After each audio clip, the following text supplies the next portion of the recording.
Okay, so what I want to do right now is do a quick sort of overview of how I use editing and how I might use it in the future. If you think about it, if you're a teacher and you're going to be flipping your classroom, you don't have a lot of time to do editing. You don't have a production studio. If you have a student that has access to the video and that could be their project, then they could go to town and do all kinds of fun stuff. But in the reality of the world that we're in, everything comes so fast, it's so busy, you don't have a lot of time. So let me just go over the bare bones of what I do on videos, and then in this, as I'm doing it all, I might throw a few things that you can add. First of all, we need media, so I'm going to click Import Media, and I'm going to find a clip of something I can use, and I'm just going to double click whatever. So this is one I've recorded of my classroom, and I'm just talking about what I do. So you get your clip, you can get one or more in through the import. You can even record the screen, and when it's done, you'll have it available. But I can't record myself recording it on Camtasia. So I just grab my clip and I want to drop it in. So the first thing you're going to have to do is determine the editing dimensions. And it's up to you what you choose. So you could do the 4:3 aspect ratio for web, which is 800 by 600. And that's like kind of the old school of dimensions. Really, a lot of people are pushing this 16 by 9. YouTube and screencast. I know this is good. I use YouTube, so that's the one I like to do. Okay, so let's say we got the clip in.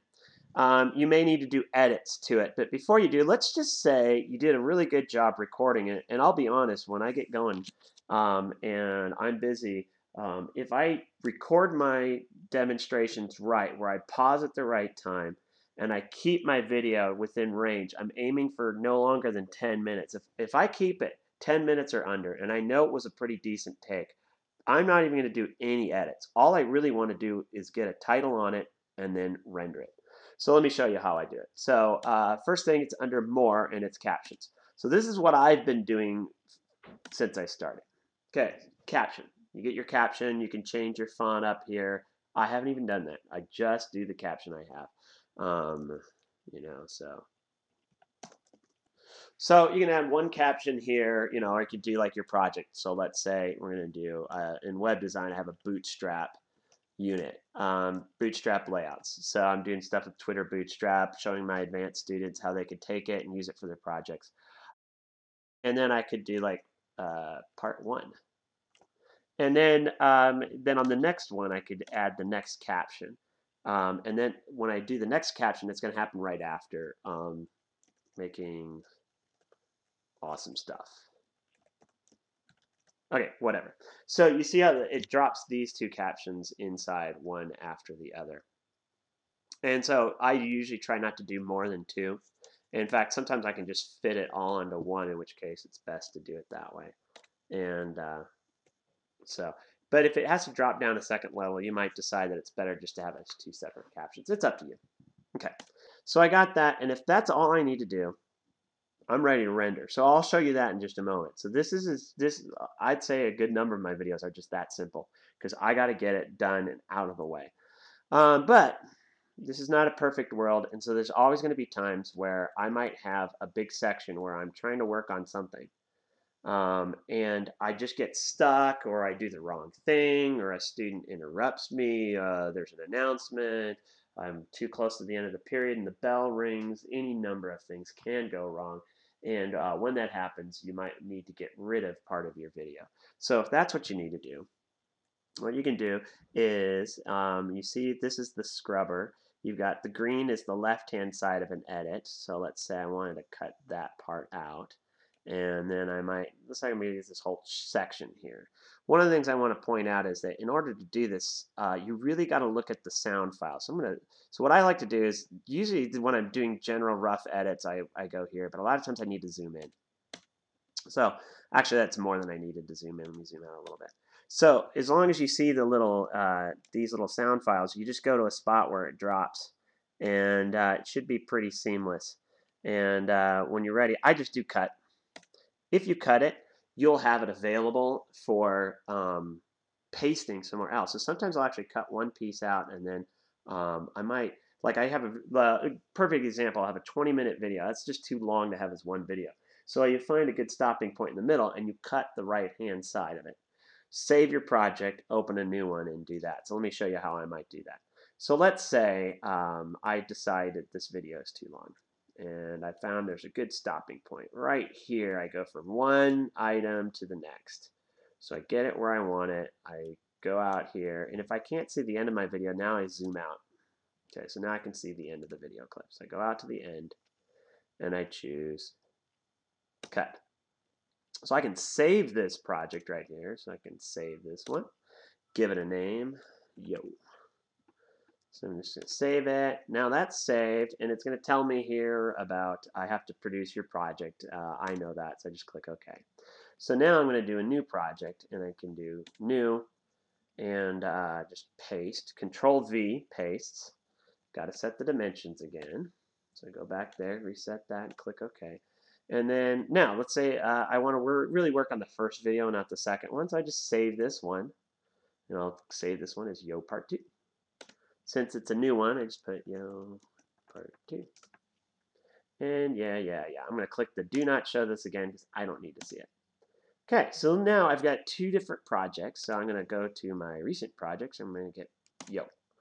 So now I'm back to the first one, and I can finish my editing. So that's cutting, pasting, doing those things.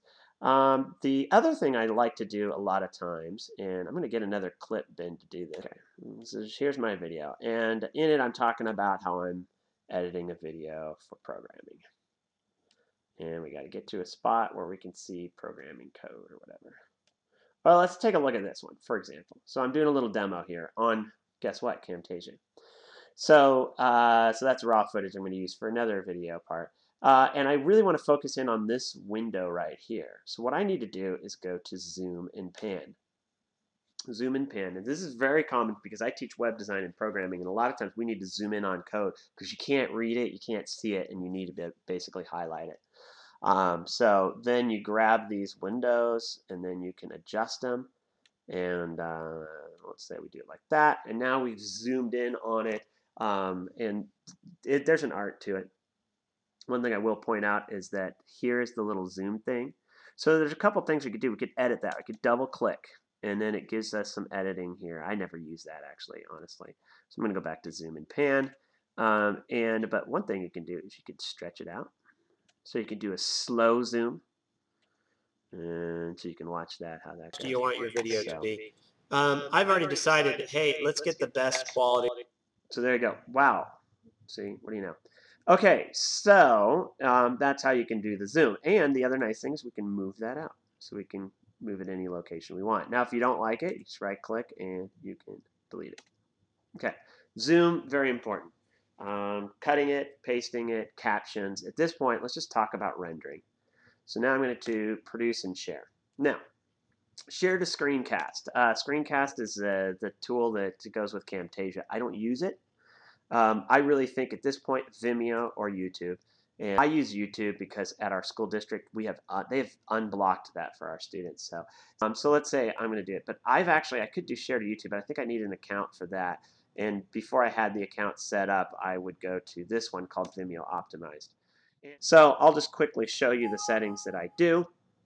First of all, it talks about it has features not supported by the file format, and I use the file format of MP4, and so I really don't care. I can't do quizzes and other things, but you might want to look into that. That would be a good summer project. So I have a folder I can save it to. I've got my production name here. I always uncheck organize produced files into subfolders, and put my name in, figure out where I'm going to go. I keep this show production results, and then I click finish. Now, I skipped a step here, and that's how I set up all of the features of that particular video. But I'm going to come back to that in just a moment. So let's just say I'm just ready to edit. I'm just ready to finish it, and I click finish. Okay, doesn't exist, so let's just create it. Okay, so now it goes to rendering project. Now, the setting I gave it is actually a pretty intense setting that takes a while to render. So as I'm talking about this, you can see we're only at 0.1%. Part of this is because I'm running a flash drive in some of my videos. So I'm going to actually cancel this rendering. And usually I find that it's best to do this during prep time and have other projects to work on. So let's go back for a moment. And I want to go over this Vimeo Optimized. And so when I click down on here, I just want to show you how I set up Vimeo Optimized. So I'm going to learned all this by watching a video from Vimeo on how to best set it up for Vimeo. And I found that it seems to look good on YouTube as well anyway. So I'm going to click on Edit so you can see the full settings here. Give it a name that you want. File format, I do MP4 Flash, HTML5 player, and you guys can talk about to whatever. You can talk about what's the right format to do. That's the one I do. And on the next screen, so let's take a look at it. I just clicked next twice. I shouldn't have done that. So we have a controller. I do not produce with controller. I'm not quite sure if I'd want to or not. I go to size. I just use the editing dimensions. Video settings. Frame rate of 30. Keyframe every 5 seconds. H.264 main and auto. I do not check multiple files based on markers. Between smaller file and higher quality, I put in 5,000 with an encoding mode of bitrate. Audio settings, I check encode audio with a bitrate of 320. And then if I wanted to do author information, I would do that. And that's basically it.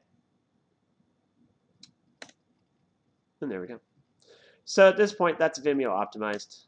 And I recommend you do that. But hey, it's up to you. And once you have it selected, yeah, you've seen the rest of this. And that's basically how you set it up for video. In my next tutorial, I'm going to go over how do you take your rendered video and upload it. And I'm going to show you how to do that with YouTube and what I like about it.